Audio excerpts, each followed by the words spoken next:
ሰላም ጤና ይስጥልኝ ውድ የዩቲዩብ ቻናል ቤተሰቦች፣ የዕለቱን ሰበር መረጃዎች ይዘንላችሁ ቀርበናል። ከዜናዎቹ ጋር እስከ ፍጻሜው አብራችሁን ቆዩ። የእስራኤሉ ጠቅላይ ሚኒስትር ቤንያሚን ኔታንያሁ ከኢራን ጋር ያለው ጦርነት ገና እንዳልተጠናቀቀና አዳዲስ ፈተናዎች ከፊታቸው እየተደቀኑ መሆናቸውን አስታወቁ። ጠቅላይ ሚኒስትሩ አያይዘውም የእስራኤል መከላከያ ኃይል በሊባኖስ ምድር አስፈላጊነቱ እስከሚጠይቀው ጊዜ ድረስ እንደሚቆይ በይፋ ገልጸዋል። ኔታንያሁ ለእስራኤል መገናኛ ብዙሃን በሰጡት መግለጫ የኢራን ገዢ አካል ከባድ ድብደባ እንደደረሰበት ጠቅሰው ነገር ግን የእስራኤል ፖሊሲ ምንጊዜም ግልጽ መሆኑን አብራርቷል።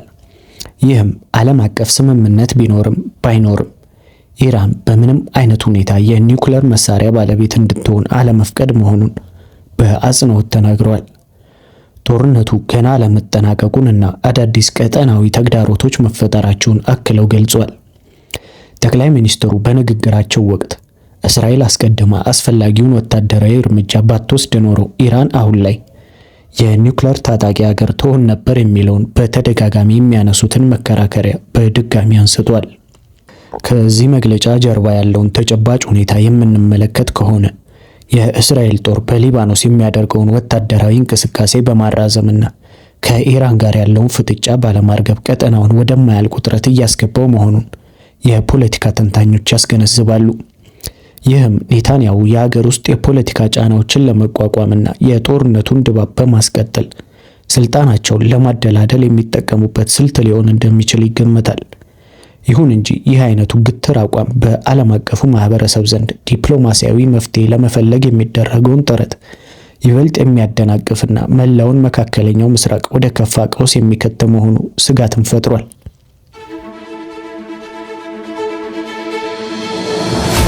የቀድሞ የኢራን መሪ አያቶላ አሊ ኻሜኔይ ተቀበሩ። ዩናይትድ ስቴትስ እና እስራኤል ባለፈው የካቲት ማብቂያ ላይ የገደሏቸው የኢራን የፖለቲካና የሃይማኖት መሪ አያቶላ አሊ ኻሜኔይ ዛሬ ተቀበሩ። እስራኤል እና ዩናይትድ ስቴትስ በኢራን ላይ ጦርነት በከፈቱበት ዕለት የካቲት 28 ቀን 2026 ከኻሜኔይ ሌላ ሴት ልጃቸውን፣ የልጅ ልጃቸውን፣ አማቻቸውንና 11 ባለስልጣኖቻቸውን ገድሏል። ባለቤታቸውም ክፉኛ ቆስለው ኋላ ሞቷል። የኻሜኔይን ስልጣን የያዙት ያሁኑ የኢራን ላዕላይ መሪ ሙጅታባ ኻሜኔይም የዚያን ቀን ቆስሏል። ሙጅታባ የላዕላይ መሪነቱን ስልጣን ቢይዙም እስከ ዛሬ ድረስ ለህዝብ እይታ አልቀረቡም።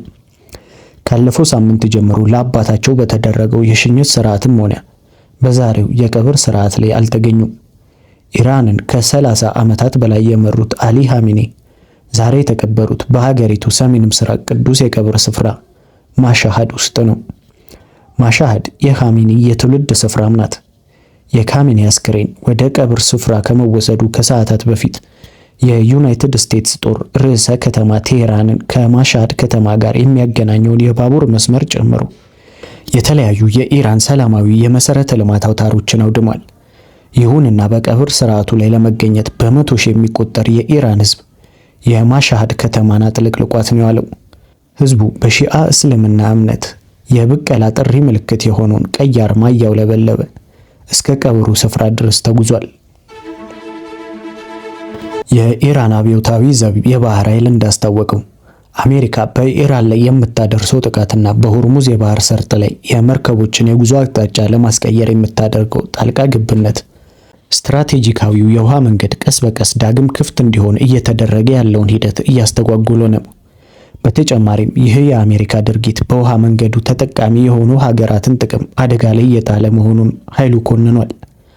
አብዮታዊ ዘቡ በመግለጫው አክሎም በኢራን ቁጥጥር ስር ያለው የባህር ላይ ትራንዚት አቅም ባለፉት 2 ሳምንታት ጊዜ ውስጥ ከጦርነቱ በፊት ከነበረው ደረጃ ወደ 50 በመቶ አካባቢ ማገገሙን ገልጿል።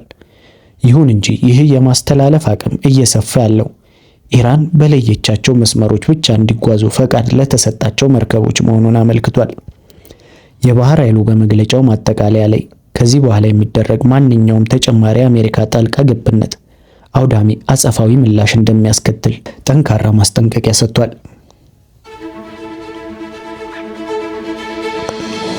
በተያያዘ ዜና የኢራን እስላማዊ አብዮታዊ ዘብ IRGC አሜሪካ በቅርቡ ለፈጸመችው ጥቃት አጸፋዊ ምላሽ ለመስጠት በባህሬንና በኩዌት በሚገኙ የአሜሪካ የጦር ሰፈሮች ላይ ጥቃት ማድረሱን በሀገሪቱ ብሔራዊ ቴሌቪዥን IRIB በኩል ባወጣው መግለጫ አስታውቋል።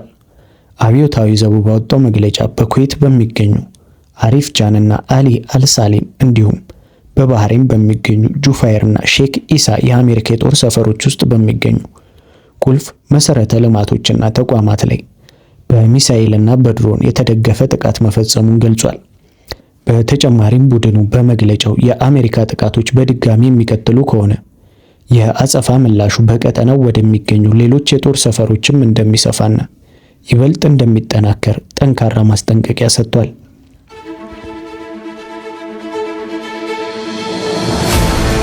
አሜሪካ ሶሪያን ከሽብርተኝነት ስም ዝርዝር ውስጥ አወጣች። አሜሪካ ከ1979 ጀምራ ሶሪያን በሽብርተኝነት ስም ዝርዝር አካታ የነበረውን ማዕቀብ አንስታለች። የአሜሪካው ፕሬዝዳንት ዶናልድ ትራምፕ ሀገራቸው ሶሪያ ሽብርተኛ ቡድኖችን ትደግፋለች በሚል ተጥሎባት የቆየው ማዕቀብ ማንሳቷን ተናግሯል። አሜሪካ ሶሪያን ሽብርተኝነትን ስፖንሰር የሚያደርግ መንግስት በሚል ዝርዝር ውስጥ አካታ መቆየቷ የሚታወስ ነው። አሁን ሶሪያን ከዚህ ስም ዝርዝር ውጪ እንዳደረጓት ነው የገለጹት። ፕሬዚዳንት ትራምፕ በተርኪ አንካራ ከሶሪያው ፕሬዚዳንት አህመድ አልሻራ ጋር ተገናኝተው ከተወያዩ በኋላ ነው ይህንን እርምጃ የወሰዱት ተብሏል። ትራምፕ በወቅቱ ሶሪያ በአልሻራ አመራር ስር የተረጋጋች እንደሆነችና ሀገሪቱ በእድገት ጎዳና ላይ እንዳለች ገልጿል። የአሜሪካው የውጭ ጉዳይ ሚኒስትር ማርኮ ሩቢዮ በሰጡት መግለጫ ፕሬዚዳንት ትራምፕ ሶሪያ ከዚህ ዝርዝር እንድትሰረዝ ለኮንግረስ ማሳወቃቸውን አስታውቋል። አሜሪካ ሶሪያን ከዚህ ዝርዝር ማውጣቷ በሶሪያ ላይ የተጣሉትን ዓለም አቀፍ የንግድና የኢንቨስትመንት ማዕቀቦች የሚነሱላት ይሆናል። በተጨማሪም ሀገሪቱን መልሶ በመገንባት ሂደት ላይ አሜሪካ የምታግዝ ይሆናል።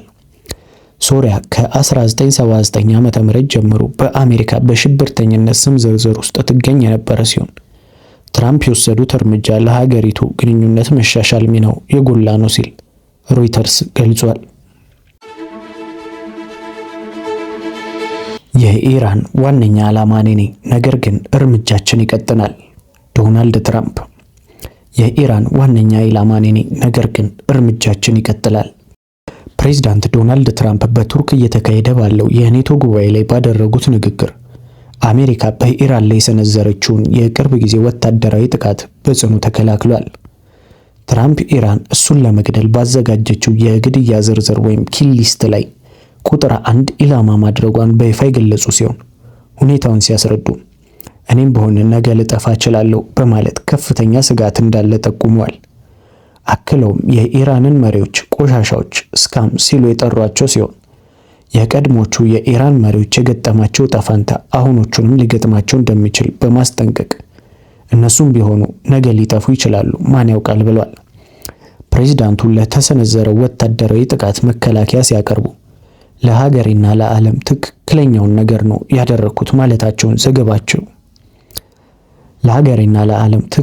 ነገር ነው ያደረኩት ማለታቸውን ዘገባዎች አመልክቷል።